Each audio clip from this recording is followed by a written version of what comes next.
These errors have to stop. Humphrey, Gordon, Marmaduke and Dean, not their real names. You know who you are.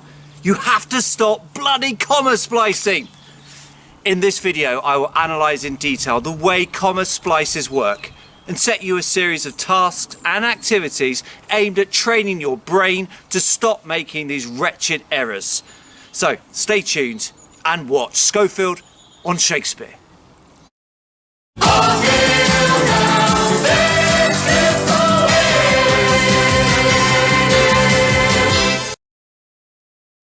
Humphrey, why?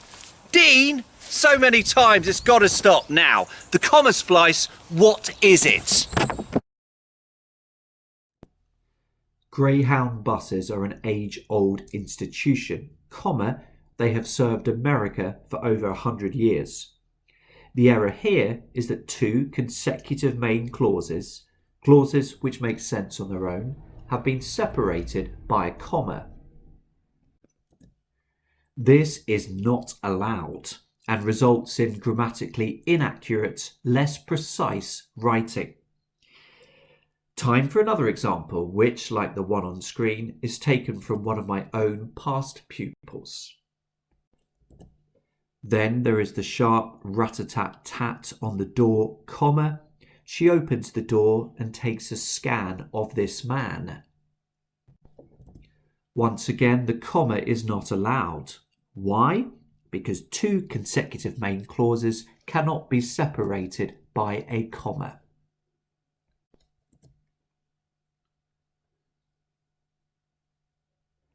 But do we need to rewind very quickly and check that you are 100% confident about what a main clause is?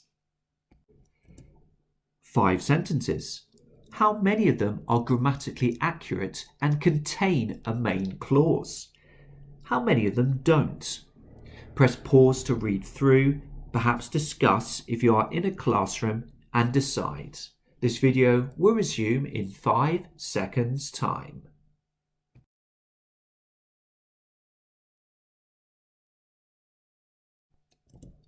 Time to check just how secure your grammatical understanding really is.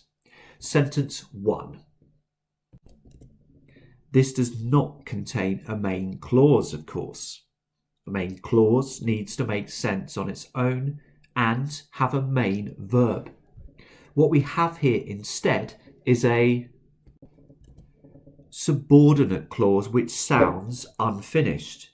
Even though he was extraordinarily intelligent, a subordinate clause needs another clause, a main clause, in order to make sense. We need to know what follows. What is the downside to this man's extraordinary intelligence?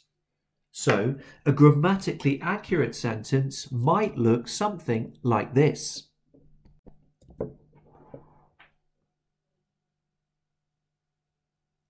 Alternatively, of course, we could have written more simply,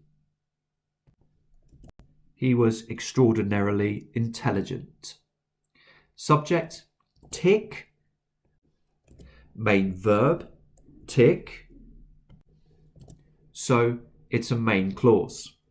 Time to move on to the second sentence. No problems here. We have the subject,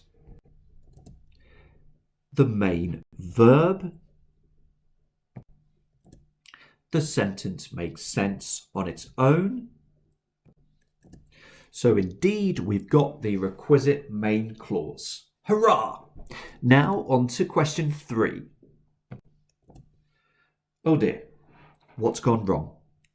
Well, we have the same issue as we had with the first question. A subordinate clause has been used and sounds unfinished. Knocking furiously at the door. Rather than a subject and a main verb, which might consist of Gordon knocked, we have the present participle version of the verb to knock rather than a main tense. How do we sort this out? A few ways, of course. We might do this.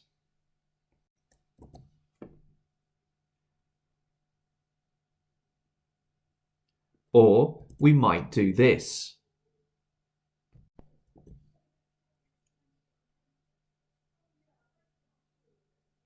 Now for number 4. Another grammatically incomplete sentence, I'm afraid. And the problem here is that there is no verb at all, and every grammatically accurate sentence needs a verb. Finally, number 5. Hurrah! A subject, a main verb. It makes sense on its own and sounds finished. So of course we have a main clause.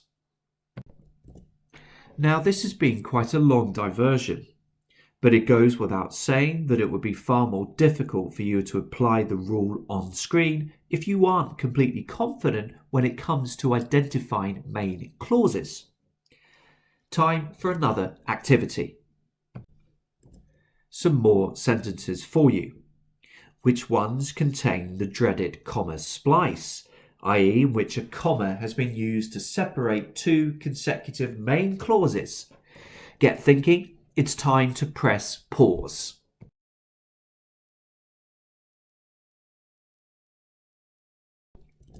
Here are the answers. 1 and 2 do indeed contain the dreaded comma splice, whereas for 3 we have first a main clause, then a comma quite rightly to separate it from the subsequent subordinate clause. Let's just very quickly dissect. Number 1. Nothing was revealed is the first main clause. I was left bewildered is also a main clause, and so there should not be a comma between them. Number 2. He definitely knows all of the routes and shortcuts is the first main clause. It is immediately followed by another main clause. This is why, albeit one which later embeds a subordinate clause. Either way, it breaks the rule which decrees that you should never use a comma to separate two consecutive main clauses. Number 3 and the colours hint that all may be fine with this particular sentence. A main clause, she took a step back, followed by a subordinate, shaking uncontrollably from side to side, which depends on the main clause to make sense. It's now time to move on to the solutions. Ideally, your control with sentence structures will be such that you don't comma splice in the first place. But how can comma splice errors be corrected? Well, there are 3 possible solutions. The first solution is the most obvious, yet for some reason it is rarely chosen. A sentence by definition should contain one key idea or event. If you want to say something else, why not say it within a different sentence? So to return to previous examples, we could simply do this. Easy, isn't it? I would suggest that using number 1 will work most effectively in around 80% of comma splice cases. However, there is also this possibility. Add a conjunction such as and, or, but. Let's return to our previous example. The original sentence becomes, it's okay, although I wouldn't want to overuse compound sentences. By definition, do they eliminate nuance?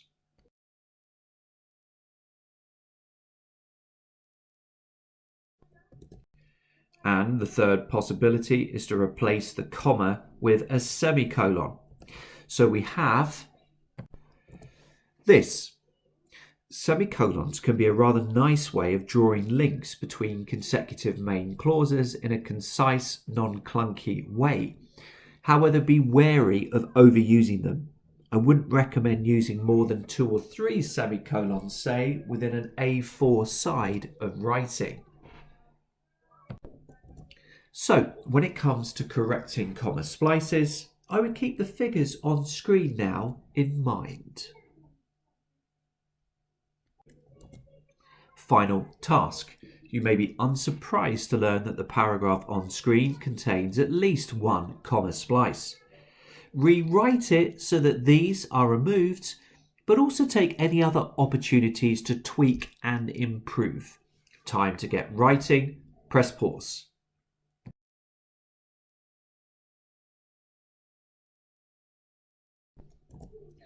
So, how do we respond to this paragraph taken from a descriptive writing response? Well, there's some good stuff. A short sentence for effect, it reeked. Some more complex vocabulary, shriveled, reeked. And some nice descriptive detail. For example, the transformation of his shoes. But are the sentence structures controlled and beautifully clear? Not really. There are two comma splices. In the first one, we have there was a bend in the street, shortly followed by he mentally prepared himself, albeit with the slightly confusing prepositional phrase after about a quarter of the way down, sandwiched in between. The problem here is the lack of clarity. Is the bend in the street only a quarter away down? Or is the man mentally preparing himself after about a quarter of a way down the street? It just isn't clear and needs to be sorted out. And here's the other comma splice from the third sentence of the paragraph. What makes this a comma splice? Well, two consecutive main clauses have been separated by a comma, a no-no. Time for my version of the same paragraph. The street reeked. After about a quarter of the way down, he mentally prepared himself. A deserted wasteland lay at his feet. He looked down. Even his fancy oak-coloured shoes seemed to have shriveled up into a mud-coloured mess. I don't think it's perfect, but it is certainly far more controlled and precise than the original. Key changes made include: I've put the dramatic short sentence into a dramatic short paragraph for effect, and I've also added the subject. In the original version, I found it slightly confusing the way the subject veered between the man and the street. So potentially it was slightly unclear who stank. This change avoids that problem. I have simplified the second sentence to avoid the comma splice. Instead, I have a prepositional phrase at the beginning, followed by one main clause, and then the full stop. Note how the second comma splice error has been eliminated with the use of this full stop. However, I've also been cheeky and added a semicolon to create a nice link between the movement of the man looking down and the description of his shoes. Crucially, both sides of the semicolon contain a main clause, and so the sentence makes complete grammatical sense. So, Humphrey, Dean, Marmaduke, Gordon, not their real names. A challenge for you. Never, ever comma splice ever again. If you do, I will kill you. Many thanks for watching Schofield on Shakespeare.